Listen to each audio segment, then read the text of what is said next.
அடிக்கிற வெயிலில் 40 டிகிரிங்க வெயில். இன்றைக்கி பார்த்தீங்கன்னா மண்டே. நல்லா கேட்டுங்க, இன்றைக்கி மண்டே, திங்கக்கிழமை, ஒரு ஒர்க்கிங் டே. தளபதி பார்த்தீங்கன்னா இன்றைக்கி திருவள்ளூர் சைடு போயிருக்காரு. எக்ஸ்பெக்டே பண்ணலைங்க. காலையில் ஸ்டார்ட் பண்ண கூட்டம் சாயந்தரம் சன்செட் ஆகிற வரைக்குமே கூடயே இருந்திருக்காங்க. ஒவ்வொரு விஷுவல்ஸும் பார்த்திங்கன்னா சில கட்சிகளாக கனவு. என்னன்னா இந்த கூட்டம் ஓட்டா மாறாதுன்னு இன்னும் கூட எப்படி சொல்கிறாங்கன்னு தான் எனக்கு புரியல. சரி, ஓகே, இன்றைக்கி மண்டே, வேலையை விட்டுட்டு அங்கே நிறைய பேர் வரணும்னு என்ன இருக்குது? அந்த விஷுவல்ஸ்லாம் பார்த்தீங்கன்னா அல்டிமேட்டுங்க. சரி, okay, right. Okay, I'm back with another video. எல்லாருக்கும் வணக்கம். சோஃபி பார்த்தீங்கன்னா எல்லோரும் சேஃபாக இருக்கீங்க நம்புகிறேன். வீடியோக்குள்ளே போகிறதுக்கு முன்னாடி ஒரு 4 வரிகள் நான் இப்போ ஒரு ப்ளே பண்ணுறேன், கேளுங்க.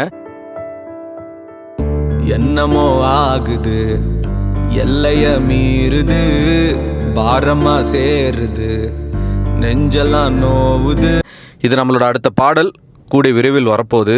இது பாட்டுன்னு சொல்கிறத தாண்டி பர்சனலாக லைஃப்பில் நடந்த சில விஷயங்கள்லாம் லிரிக்ஸாக இது பண்ண ஒரு பாட்டு. இது எல்லாருக்குமே இது ரிலேட்டபுளாக இருக்கும். 100% எப்படி இருக்குன்னு சொல்லி கமெண்ட்ஸில் மென்ஷன் பண்ணுங்கள். சரி, ஓகே, ரைட்டு. ஒரு பக்கம் ஓப்பன் பண்ணால் டிவிக்கே அவ்வளோதான். இன்னும் 2 நாள் சென்னையெல்லாம் பார்த்தீங்கன்னா எக்ஸ்ட்ரீம் டு த கோர் டிராஃபிக்காக இருக்குது. எல்லாருமே ஊருக்கு கிளம்புற அவசரத்தில் இருக்காங்க. போகிற எலெக்ஷன்ஸ் இல்லை, இன்றைக்கி லீவ் இல்லை, எல்லோரும் ஊருக்கு போய் ஓட்டு போடணும்னு சொல்லிட்டு. ஜனநாயகன் பார்த்தீங்கன்னா ரிலீஸ் ஆகிடுச்சு, லீக் பண்ணிட்டாங்க. நிறைய பேர் பார்த்துருப்பீங்க. அதை வச்சு நிறைய பேர் ட்ரோல்ஸ் பண்ணுறாங்க. பட் நான் நிறைய விஷயங்கள் சொல்லியிருந்தேன். ஹெச் வினோத் அவர்களோட ஒரு மாஸ்டர் பிளான் இருக்குது அப்படின்னு சொல்லிட்டு. அன்கட் வேர்ஷனாக பார்த்தீங்கன்னா ஒன்று எடிட் பண்ணிவிட்டு தேட்டர்கள் ரிலீஸ்க்காக விட போகிறாங்க அப்படின்னு சொல்லிட்டு. அந்த மாதிரி விட்டாங்கன்னா வேறு லெவலில் இருக்கும். பட் இது எல்லாத்தையும் தாண்டி நான் கிளியராக ஒரு விஷயத்த சொல்லியிருப்பேன். தளபதி விஜய் பார்த்தீங்கன்னா ப்ரொடக்ஷன்கிட்ட பேசியிருக்காரு. நிறைய லாஸ் ஆகிருக்கும். ஸோ அதனால் பார்த்தீங்கன்னா நான் உங்களுக்கு இன்னொரு படம் ஒன்று நான் அடிச்சு கொடுத்துட்றேன் அப்படின்னு சொல்லிட்டு அவர் சொன்ன மாதிரி ஒரு நியூஸ் வெளியே வந்தது. இது ரூமராக உண்மையான ப்ரொடக்ஷன் ஹவுஸ் அஃபிஷியலாக போடலை. ஸோ அப்போ வரைக்குமே பார்த்தீங்கன்னா நம்ம கொஞ்சம் அடக்கி தான் வாசிக்கணும். பட் நேற்றுலேருந்து ஒரு விஷயம் பார்த்திங்கன்னா பரபரப்பாகிட்டே இருந்துச்சு. எனக்கு பார்த்த உடனே அது உண்மையோ இல்லை ரூமரோ, எனக்கு பார்த்த உடனே கொஞ்சம் நல்லா இருந்துச்சு. ஒரு வீடியோவாக பண்ணலான்னு சொல்லிட்டு தான் அந்த வீடியோ. பிரசாந்த் நீல் அவர்கள் பார்த்திங்கன்னா அடுத்தது அந்த தளபதி இன்கேஸ் அடுத்த படம் நடிக்கிறார் அப்படின்னா இந்த ஒரு ஜனநாயகன் லீக் அப்புறம் அவர் டைரக்ட் பண்ணுற மாதிரி கேவிஎன் கூட ஒரு பேச்சுவார்த்தைகள்லாம் போயிட்டு இருக்கான். பிரசாந்த் நீல் பார்த்திங்கன்னா தளபதி விஜய்க்கு அவ்வளோ மிகப்பெரிய ஒரு ஃபேனாக ஆல்ரெடி ஒரு ஸ்கிரிப்டெலாம் வச்சுருக்கிறதாக இப்போ கேவிஎன் கூட பேச்சுவார்த்தைகள்லாம் போயிட்டு இருக்குது அப்படின்ற ஒரு நியூஸ் வெளியே வந்தது. பட் இது இப்போது யார் லீக் பண்ணதுன்னு சொல்லிட்டு கண்டுபிடிச்சிருக்காங்களான்னு கேட்டால் கண்டுபிடிச்சிருக்காங்க. பட் முக்கியமான சோர்ஸ் இது யார் லீக் பண்ண சொன்னது அப்படின்றது இன்னும் கண்டுபிடிக்கல. அதுதான் உண்மை. ஸோ என்னை பொறுத்த வரைக்கும் தளபதி பார்த்திங்கன்னா முழுசாக அரசியலுக்குள்ளே இறங்கிட்டார். மறுபடியும் படங்கள் பண்ணணுமா அப்படின்னு கேட்டிங்கன்னா 2 விஷயம். ஒன்று, வேணாம் அப்படின்ற மாதிரி எனக்கு தோணுது. 2வது, இப்போ இந்த படம் லாஸ் ஆகிருக்கு அப்படின்னும் போது ப்ரொடக்ஷனுக்கு இன்னொரு படம் நடிச்சு கொடுக்குறதுல தப்பு கிடையாது.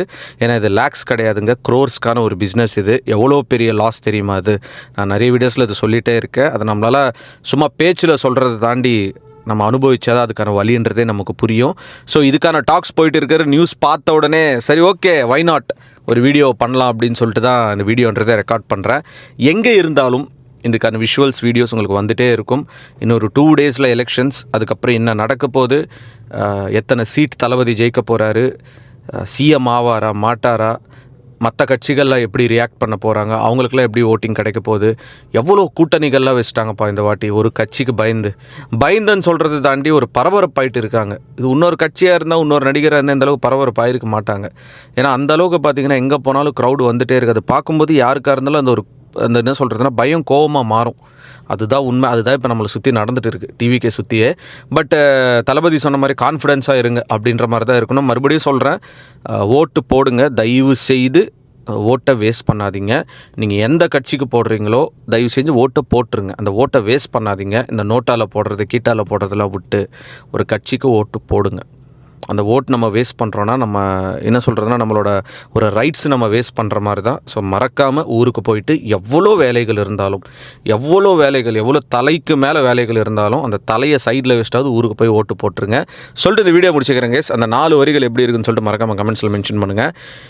ஒரு விரல் புரட்சி இன்னும் 2 நாட்களில். Peace out and stay safe guys.